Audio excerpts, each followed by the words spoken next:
Sarah Martinez stared at her laptop screen as the rejection email glowed back at her. Another job opportunity gone. The single mother of 2 young children had been searching for work for 3 months now, ever since the small accounting firm where she worked had to close down due to financial troubles. Her savings were running dangerously low, and the bills kept piling up on her kitchen table like unwelcome visitors. At 28 years old, Sarah had already faced more challenges than most people twice her age. When her husband left her 2 years ago, she found herself raising 8-year-old Emma and 5-year-old Jake on her own. She had dropped out of college years earlier to support her family, but she was determined to provide a good life for her children despite the circumstances. That Tuesday morning, while scrolling through job listings at the local coffee shop where she could use free Wi-Fi, Sarah overheard a conversation at the next table. 2 businessmen were discussing something about Morrison Industries, the biggest company in their city. One of them mentioned how the CEO, James Morrison, was known for his unconventional hiring practices and his belief in giving people second chances. Morrison Industries was a technology company that had grown from a small startup to a major corporation in just 15 years. James Morrison, the founder and CEO, was famous not just for his business success but also for his eccentric personality and unexpected challenges he would give to potential employees. Some people called him brilliant. Others thought he was just strange. But everyone agreed that working for his company meant job security and excellent benefits. Sarah had heard stories about Morrison's unusual interview processes. There was the legend of a janitor who became a department head after solving a complex problem Morrison had written on a whiteboard. Another story told of a college dropout who got hired as a programmer after fixing Morrison's personal computer in an elevator. These stories seemed too good to be true, but they gave Sarah a tiny spark of hope. That afternoon, Sarah made a decision that would change everything. Instead of sending another traditional job application that would likely end up in a pile with hundreds of others, she decided to do something different. She researched everything she could about Morrison Industries and James Morrison himself. She learned about his company's values, their current projects, and most importantly, she discovered that Morrison had a habit of posting cryptic challenges on the company's social media accounts. The most recent post had appeared just 3 days ago. It was a picture of a complex mathematical equation with the caption, "The answer to this problem is the key to something special. First person to figure it out and show up at our office with the solution gets a surprise." Most people in the comments were making jokes or saying it was impossible to solve. But Sarah saw something others missed. During her lunch break from job hunting, Sarah picked up Emma and Jake from their after-school program. As they walked home through their modest neighborhood, Emma chatted excitedly about her math class. Her daughter had always been gifted with numbers, much like Sarah had been before life got in the way. That evening, as Sarah helped Emma with her homework, she found herself looking at the Morrison Industries equation again. Something about the problem seemed familiar. It reminded her of the advanced calculus classes she had taken during her brief time in college. Sarah spent the night after her children went to bed, working on the equation with nothing but determination and the mathematical knowledge she had stored away in her mind for years. She filled page after page with calculations, crossed out wrong answers, and started over multiple times. By 3 in the morning, Sarah had something. The equation wasn't just a math problem. It was a puzzle that revealed coordinates when solved correctly. These coordinates pointed to a specific location in the city. Sarah's heart raced as she realized she might have cracked Morrison's challenge, but she also knew that showing up at some random location based on her calculations was a huge risk. What if she was wrong? What if this was all just a waste of time? The next morning, Sarah made another life-changing decision. She arranged for her neighbor, Mrs. Chen, to watch Emma and Jake after school. Then she put on her best professional outfit, printed out her solution to the equation, and headed toward the coordinates she had calculated. Her hand shook slightly as she held the steering wheel of her old car, but her determination was stronger than her fear. The coordinates led her to a small park on the outskirts of the business district. Sarah sat on a bench checking and rechecking her calculations, wondering if she had made a terrible mistake. Other people walked by, joggers, dog walkers, parents with children, but none of them seemed to be there for any special reason. After waiting for 2 hours, Sarah began to think she had gotten it all wrong. Just as she was about to leave, a man in an expensive suit approached the bench. He was tall, with graying hair and kind eyes behind wire-rimmed glasses. He looked at Sarah and smiled. The man sat down beside Sarah on the park bench and extended his hand. "You must be the person who solved my equation. I'm James Morrison." Sarah's eyes widened in shock. She had expected to meet some assistant or maybe find another clue, but certainly not the CEO himself sitting casually in a public park.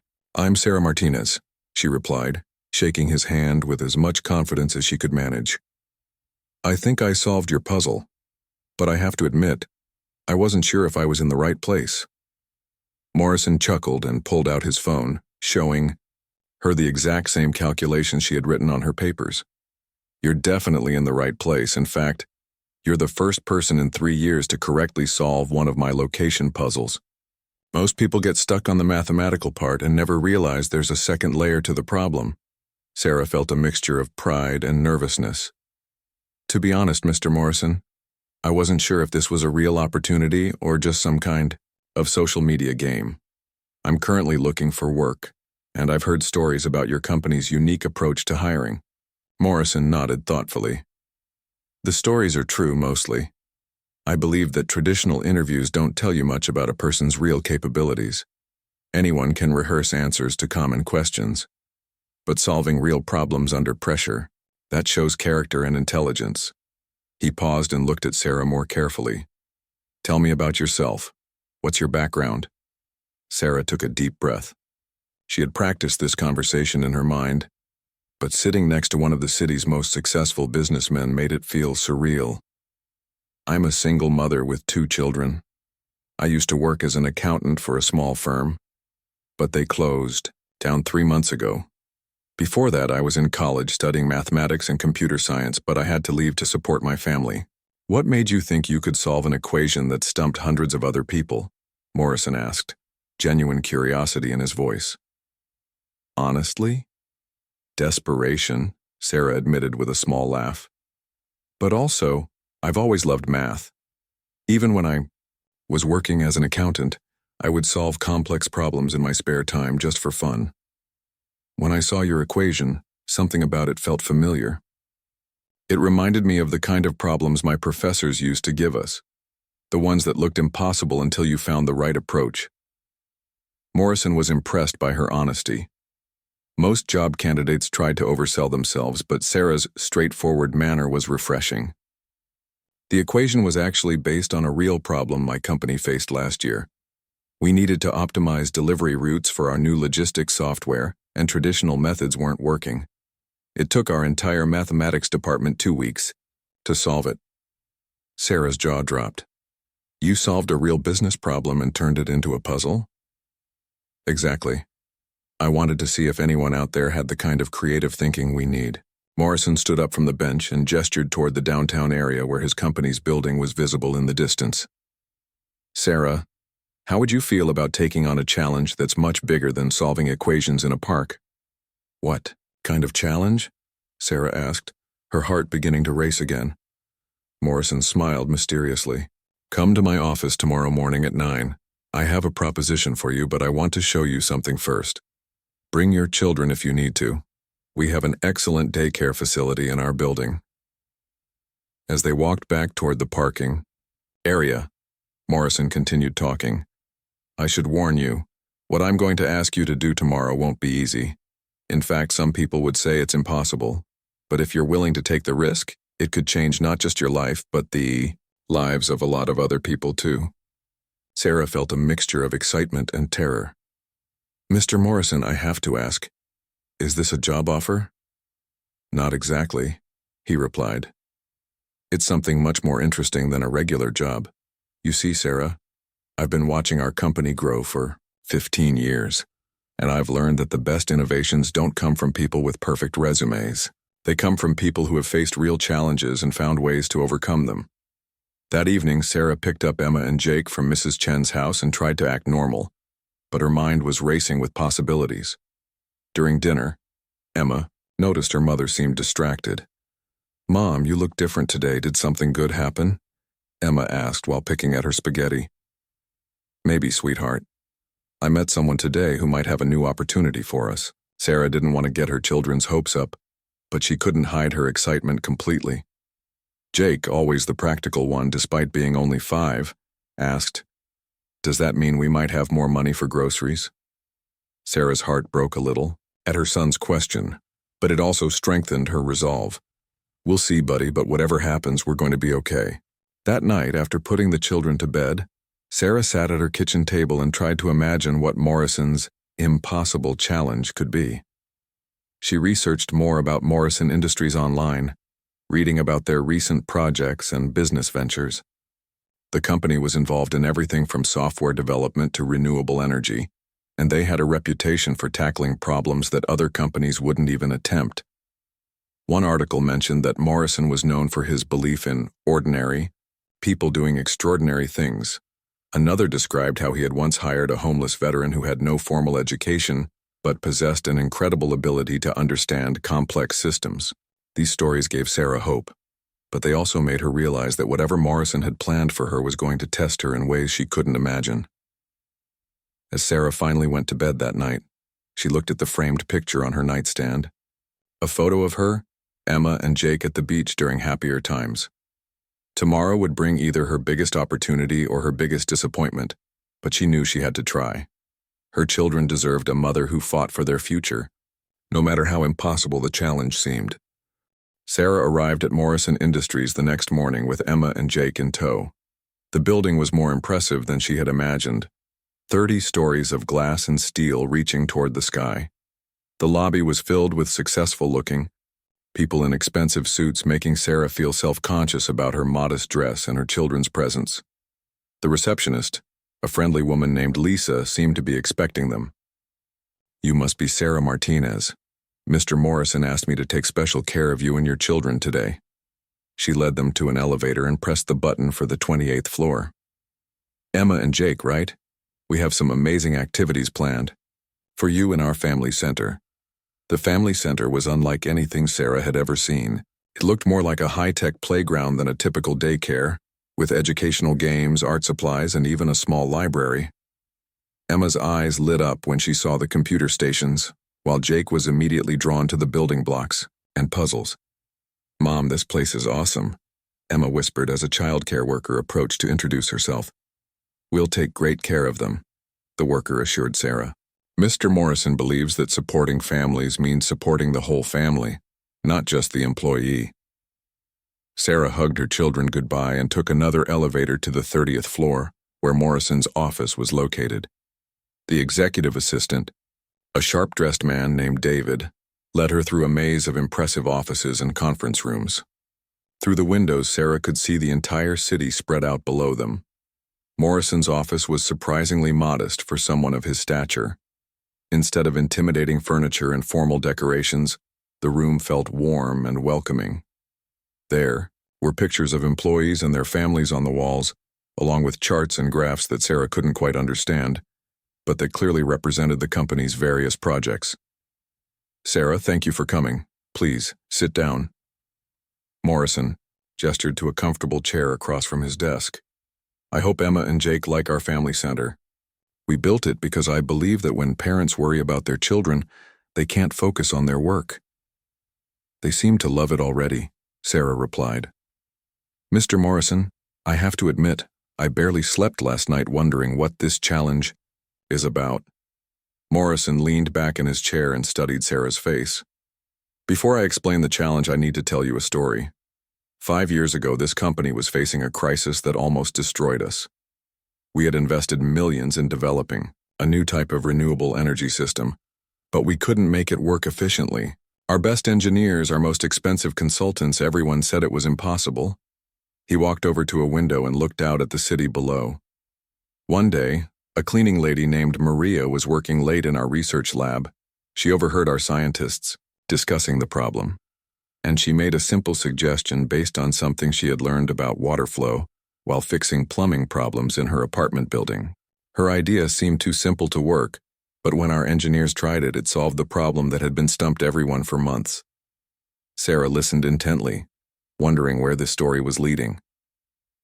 That experience taught me something important, Morrison continued. Sometimes the most complex problems need simple solutions, and sometimes the best solutions come from people who see things differently, because they've lived different lives. He turned back to Sarah.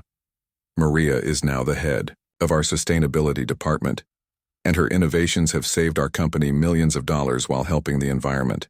That's an amazing story, Sarah said, but I'm not sure how it relates to me. Morrison returned to his desk and pulled out a thick folder. Sarah, we're facing another impossible challenge, and I think you might be exactly the kind of person who can solve it.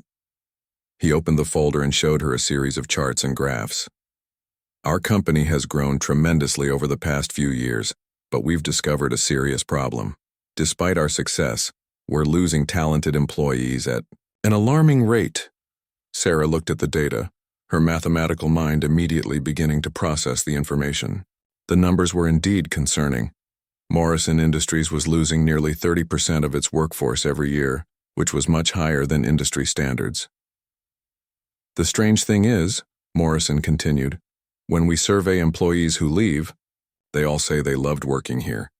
They praise our benefits, our work environment, our company culture, but something is still driving them away, and our traditional business consultants can't figure out what it is. Have you tried asking the employees who stayed why they think people are leaving? Sarah asked. Morrison smiled. That's exactly the kind of question I was hoping you'd ask. Yes, we've tried that, but the answers we get are all different. Some say it's about career advancement. Others mention work-life balance, and still others talk about feeling disconnected from the company's mission. The problem is we've addressed all of those issues, but people are still leaving. Sarah studied the charts more carefully. Mr. Morrison, these numbers show something interesting. The employees who leave aren't random. There's a pattern here. Most of them are leaving after exactly 18 months of employment. You spotted that already? Morrison looked impressed. It took our analysts 3 weeks to notice that pattern. The question is, what happens at 18 months that makes people want to leave? Sarah thought for a moment. In my experience, 18 months is right around the time when the excitement of a new job starts to wear off. But it's also before most people feel truly established in their role. It's like a career limbo period. Exactly. And here's where the impossible challenge comes in. Morrison closed the folder and looked directly at Sarah. I want you to solve this problem, not as a consultant or an analyst, but by actually becoming an employee and experiencing our company from the inside. You would work here for exactly 18 months, document everything you observe, and then tell us what's really causing people to leave. Sarah's eyes widened. You want me to be a spy in your own company? I want you to be a truth teller, Morrison corrected. But here's the catch. You can't just observe from the sidelines. You need to be a real employee doing real work, making real contributions. Only then will you truly understand what other employees experience. Sarah felt overwhelmed by the magnitude of what Morrison was proposing. But I don't have the qualifications for most positions at a company like this. Remember what I said about ordinary people doing extraordinary things? Morrison smiled. Sarah, you solved a mathematical problem in one night that stumped hundreds of people. You're raising 2 children on your own while dealing with financial hardship, yet you're still here taking risks and looking for opportunities. You have exactly the kind of resilience and intelligence we need. Sarah was quiet for a long moment, processing everything Morrison had told her. The opportunity seemed too good to be true, but it also seemed incredibly risky. What if I can't solve the problem? What if 18 months from now I still don't know why people are leaving? Morrison leaned forward. Then at least you'll have had 18 months of employment with excellent benefits, job training, and experience at one of the city's top companies. But Sarah, I have a feeling you're going to surprise everyone, including yourself. 3 weeks later, Sarah Martinez officially became an employee of Morrison Industries. Her title was Business Operations Analyst, which sounded impressive but was deliberately vague enough to allow her to work in different departments and observe the company from multiple angles. Only Morrison and his most trusted assistant knew about her real mission. Sarah's first day was a whirlwind of orientation sessions, paperwork, and introductions to her new colleagues. The company's benefits package was indeed generous. Health, insurance for her entire family, childcare assistance, flexible working hours, and even tuition reimbursement if she wanted to finish her college degree. On paper, it seemed like the perfect job. Her supervisor, Janet Williams, was a friendly woman in her 40s who managed the company's operational efficiency programs. "Sarah, I'm so glad to have you on our team. Your background in accounting, plus your problem-solving skills make you perfect for this role. We've got several projects that could really benefit from your fresh perspective." During her first week, Sarah was assigned to work with different teams throughout the company. She spent Monday mornings with the software development team, Tuesday afternoons with marketing, and Wednesday evenings with the customer service department. This rotation was presented as part of her training, but it actually gave her the perfect opportunity to observe how different parts of the company functioned. What Sarah discovered surprised her. Every department she worked with was filled with intelligent, dedicated people who genuinely seemed to enjoy their jobs. The work environment was collaborative, the pay was competitive, and management treated employees with respect. Yet somehow she began to notice subtle signs of the problem Morrison had described. During her second week, Sarah had lunch with Tom, a programmer who had been with the company for 16 months. "I love working here," Tom told her while they ate in the company's impressive cafeteria. "The projects are interesting, my teammates are great, and the benefits are amazing. I just wish—" He trailed off, looking thoughtful. "You wish what?" Sarah asked, trying to sound casually curious rather than investigative. "I don't know how to explain it. Sometimes I feel like I'm just a small part of a really big machine, you know? Like, I write code for this software, but I never really see how it gets used or who it helps. It's hard to feel connected to the bigger picture." Sarah filed this information away in her mind and continued her observations. Over the following weeks, she heard similar comments from other employees. Everyone liked their immediate work and their direct colleagues, but many felt disconnected from the company's overall mission and impact. The breakthrough came during Sarah's 6th week on the job. She was working late one evening, trying to finish a report about operational inefficiencies when she overheard a conversation between two employees waiting for the elevator. "I'm thinking about putting in my notice," one of them said. Sarah recognized the voice. It was Linda from the marketing department, someone she had worked with on a recent project. "Really? But I thought you loved it here," replied the other person. "I do love it here. That's what makes this so hard. The work is great, the people are wonderful, but I feel like I'm disappearing into the system. Remember when I first started? I had all these ideas about how we could improve our customer outreach. Janet even said she wanted to hear my suggestions. But 18 months later, those suggestions are still sitting in some committee, waiting to be reviewed." Sarah's ears perked up. Here was that 18-month timeline again, and Linda was describing something Sarah hadn't considered before. Not just feeling disconnected from the company's mission, but feeling like her individual contributions didn't matter. The next day, Sarah requested a meeting with Janet to discuss her observations. "I've been thinking about the employee retention issue," Sarah said carefully, not wanting to reveal too much about her true assignment. "I've noticed that we have a lot of really smart, creative people here, but I wonder if we're fully utilizing their talents." Janet nodded. "That's an interesting observation. What makes you think that?" "Well, I've worked with several departments now, and I keep hearing about great ideas that get lost in the system. People suggest improvements or innovations, but then those suggestions disappear into committee reviews or get postponed indefinitely. I think some employees might feel like their voices aren't really being heard." "That's definitely something worth exploring," Janet agreed. "Why don't you put together a proposal for how we might better capture and implement employee suggestions? This could be exactly the kind of project that showcases your analytical skills." Sarah spent the next 2 weeks conducting informal interviews with colleagues, always being careful to frame her questions as part of a general efficiency study rather than a specific investigation into employee retention. The patterns she discovered were eye-opening. Morrison Industries had created an almost perfect work environment in terms of traditional benefits and workplace culture. However, the company had grown so large and successful that it had developed layers of bureaucracy that, while well-intentioned, were actually stifling individual creativity and initiative. Sarah discovered that the average employee suggestion took 6 months to be reviewed by the appropriate committee. Even simple improvements that could be implemented immediately were getting caught up in lengthy approval processes.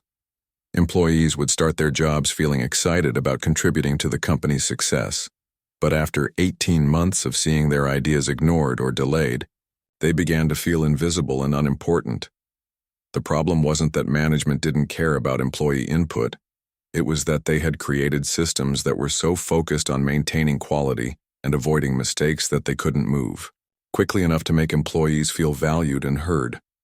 Sarah realized she was onto something significant, but she also knew she needed to be careful about how she presented her findings. She was only 2 months into her 18-month assignment, and she didn't want to compromise her position by revealing her discoveries too early. Instead, she decided to test her theory by proposing a solution. Sarah developed a presentation for a new rapid innovation program that would allow employees to implement small-scale improvements immediately, while larger suggestions could still go through the traditional review process. Her idea was to create a parallel system that would give employees quick wins and immediate feedback on their contributions. When Sarah presented her proposal to Janet and the department heads, the response was enthusiastic. "This is exactly the kind of innovative thinking we need," Janet said. "Sarah, would you be willing to pilot this program in our department? If it works here, we could potentially roll it out company-wide." Sarah agreed, knowing that implementing her solution would not only help test her theory, but also give her a legitimate reason to interact with employees throughout the company. As she left the meeting, she realized that she might be closer to solving Morrison's impossible challenge than anyone had expected. But Sarah also knew that the real test was still ahead. She had identified what she believed was the problem, and she had proposed a potential solution. Now she needed to prove that her approach could actually work, and that it would address the underlying issues causing talented employees to leave Morrison Industries. 4 months into her 18-month mission, Sarah's rapid innovation program was showing remarkable results. She had started small, implementing the program in just 3 departments, but the impact was already noticeable. Employee suggestions that previously would have taken months to review were now being addressed within weeks, and simple improvements were being implemented within days. The first success story came from Marcus, a customer service representative, who had suggested a minor change to the phone system that would reduce call wait times. Under the old system, his suggestion would have gone to the Technology Committee, then to the Operations Review Board, and finally to management approval. A process that typically took 4 to 6 months. Under Sarah's new program, Marcus's suggestion was tested within a week and implemented 2 weeks later. "I can't believe how fast that happened," Marcus told Sarah during one of their follow-up meetings. "For the first time since I started working here, I feel like my ideas actually matter. I've already thought of 3 more improvements I want to suggest." Word about the program's success began spreading throughout the company, and other departments started requesting to participate. Sarah found herself busier than ever, but she was energized by the positive response from her colleagues. More importantly, she was gathering valuable data about her theory regarding employee retention. Sarah had been tracking the employees who participated in the Rapid Innovation Program, and early indicators suggested that people who saw their suggestions implemented quickly were much more engaged with their work and expressed higher job satisfaction in informal surveys. However, Sarah's investigation took an unexpected turn when she discovered something troubling. While researching the company's historical data, she found evidence that Morrison Industries had actually tried similar programs before, with mixed results. Previous attempts at encouraging employee innovation had either failed completely or succeeded initially but then faded away after a few months. This discovery worried Sarah because it suggested that the problem might be deeper than she had originally thought. Maybe the issue wasn't just about bureaucratic delays. Maybe there was something fundamental about the company's culture or structure that made sustainable change difficult to achieve. Sarah decided she needed to dig deeper. She began conducting more detailed interviews with long-term employees, particularly those who had been with the company during previous improvement initiatives. What she learned was both surprising and concerning. Oh yeah, we've had programs like this before, said Helen, a senior accountant who had been with Morrison Industries for 7 years. They always start with great enthusiasm from management, and employees get excited about finally having their voices heard. But after a few months, the old systems creep back in, and eventually everything goes back to the way it was before. What causes that to happen? Sarah asked. Helen thought for a moment. I think it's because the people at the top of the company are so busy with big-picture strategy that they lose track of these smaller programs. Also, middle management sometimes feels threatened when employees start bypassing normal channels with their suggestions. They worry about losing control or authority. This conversation gave Sarah a crucial insight. The problem wasn't just about slow processes. It was about competing priorities and power structures within the organization. Even when senior leadership supported employee innovation, middle managers often felt pressured to maintain control over their departments, which led them to subtly undermine programs that encouraged employees to think independently. Sarah realized that her rapid innovation program was successful now because it was new and had high-level attention, but it might face the same fate as previous initiatives once the novelty wore off and other business priorities took precedence. Armed with this knowledge, Sarah knew she needed to evolve her approach. Instead of just creating a new program, she needed to address the underlying cultural issues that caused good initiatives to fail over time. Sarah spent the next month developing what she called the Sustainable Innovation Framework. This wasn't just another program. It was a comprehensive approach to changing how the company thought about employee contributions and middle management responsibilities. The framework had 3 key components. First, it established clear metrics for measuring the success of employee suggestions, making it impossible for managers to ignore or delay good ideas without explanation. Second, it created incentives for middle managers to support and promote employee innovation, rather than feeling threatened by it. Third, it built redundancy into the system so that the program couldn't be quietly discontinued when leadership attention shifted to other priorities. When Sarah presented her framework to Janet and the department heads, the response was enthusiastic, but also somewhat overwhelming. "Sarah, this is incredibly thorough," Janet said, flipping through the detailed presentation. "But implementing something this comprehensive would require buy-in from every level of management. It's almost like you're proposing to restructure how our entire company operates." "In a way, I am," Sarah admitted. "I've realized that the employee retention problem isn't something we can fix with a simple solution. It requires changing some fundamental aspects of how we work together and how we value individual contributions." The meeting resulted in a decision to present Sarah's framework to Morrison himself. This was exactly what Sarah had been hoping for, but it also made her nervous. She would finally have the opportunity to share her discoveries with the person who had given her this impossible challenge, but she would have to do so without revealing that she had been investigating the retention problem all along. 2 weeks later, Sarah found herself back in Morrison's office, but this time she wasn't a desperate job seeker. She was a valued employee with important insights to share. Morrison listened carefully as Sarah presented her findings and her proposed solution. "Sarah, this is remarkable work," Morrison said when she finished her presentation. "You've identified patterns and connections that our previous consultants completely missed. But I have to ask, what made you think to investigate employee retention in the first place? This seems like a pretty sophisticated analysis for someone who's been here less than 6 months." Sarah took a deep breath. This was the moment she had been preparing for, but she still felt nervous about how Morrison would react to her next words. "Mr. Morrison, I need to tell you something. The day we met in the park, you mentioned that this job would involve an impossible challenge. I think I've been working on that challenge all along, even if I didn't realize it at first." Sarah paused, watching Morrison's expression carefully. "I believe the impossible challenge was to solve your employee retention problem from the inside, and I think I've discovered not just why people leave, but how to fix it permanently." Morrison leaned back in his chair and smiled slowly. "So you figured out that there was more to this job than just being a business operations analyst?" "Yes, sir. And I think I've found the solution you've been looking for." Morrison's smile widened as he looked at Sarah with genuine admiration. I have to admit, Sarah, I didn't expect you to figure out your real assignment this quickly. Most people I've given similar challenges to never realized there was a deeper purpose to their work.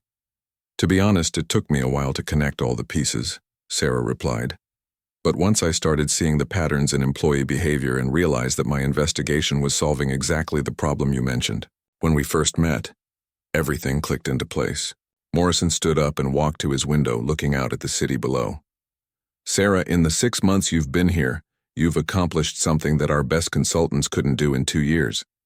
You didn't just identify the problem, you experienced it as a real employee, which gave you insights that outside experts never could have gained. Sarah felt a surge of pride, but she also realized that the biggest test was still ahead. Mr. Morrison, identifying the problem was only half the challenge. The real question is whether my sustainable innovation framework can actually solve the retention issue permanently. That's exactly what we're going to find out, Morrison said, returning to his desk. Sarah, I'm prepared to implement your framework company-wide, but I want you to lead the implementation. This will be your project from start to finish. Sarah felt a moment of panic. Leading a company-wide initiative was far beyond anything she had ever imagined herself capable of. Mr. Morrison, I'm honored by your confidence, but I've only been here 6 months. Don't you think this project needs someone with more experience and authority? Morrison shook his head. Sarah, you've just demonstrated something that no amount of experience can teach. The ability to see problems clearly and develop creative solutions. Besides, who better to lead this initiative than the person who discovered the problem in the first place? Over the next 3 months, Sarah worked harder than she ever had in her life. Implementing the sustainable innovation framework across all departments of Morrison Industries was like solving a massive puzzle where every piece had to fit perfectly, with dozens of others. The first challenge was getting middle management to buy into the new system. Sarah had anticipated resistance, but she was surprised by how much some managers feared losing their authority. She spent countless hours in meetings, explaining how the framework would actually enhance their effectiveness rather than diminish their importance. The breakthrough came when Sarah suggested that middle managers become innovation champions, rather than just supervisors. Under this approach, a manager's success would be measured partly by how many employee suggestions they helped bring to life, rather than just by how well they controlled their departments. Think about it this way, Sarah explained to a group of skeptical department heads. Right now, when a good employee leaves, you have to spend weeks recruiting and training a replacement. But if we can keep talented people engaged and growing within their roles, you'll have stronger teams and better results. The transformation didn't happen overnight, but Sarah began seeing encouraging signs within the first month of full implementation. Employee satisfaction surveys showed marked improvement, and more importantly, the number of resignation letters began to decline significantly. The real test came when Sarah reached her own 18-month milestone at Morrison Industries. According to the pattern she had discovered, this should have been the point where she felt disconnected and ready to leave. Instead, Sarah had never felt more energized about her work. On the exact day that marked 18 months since her first day at the company, Morrison called Sarah into his office for a final evaluation of her impossible challenge. Sarah, when I first met you in that park, I was looking for someone who could solve a problem that had stumped everyone else, Morrison began. What I didn't expect was to find someone who would completely transform how our company operates.